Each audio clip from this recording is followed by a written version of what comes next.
Dr. Zakir, what about in the case of a rich person who happens to be traveling and runs into problems, as it does happen when you're traveling? Is that person eligible to receive zakat? As far as the last category of zakat is concerned, that's Ibn Sabil, that is a wayfarer or a traveler.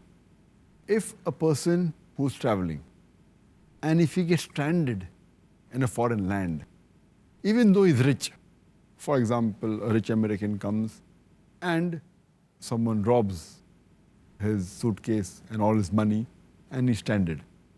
So zakat money can be used for buying his ticket to go back home. He's a Ibn Sabil, he's a wayfarer. One option can be he can take loan and return the money back, but even he can take zakat money. And this is a very good provision in Islam because, for example, a stranger in a strange land, who will know him? How can you trust him with loan? You know, the new person is there. You may not trust him. So if you can give zakat, it is obligation. It's obligatory due. So you can give it to a rich person also, and he can use, but it should only be used for going back.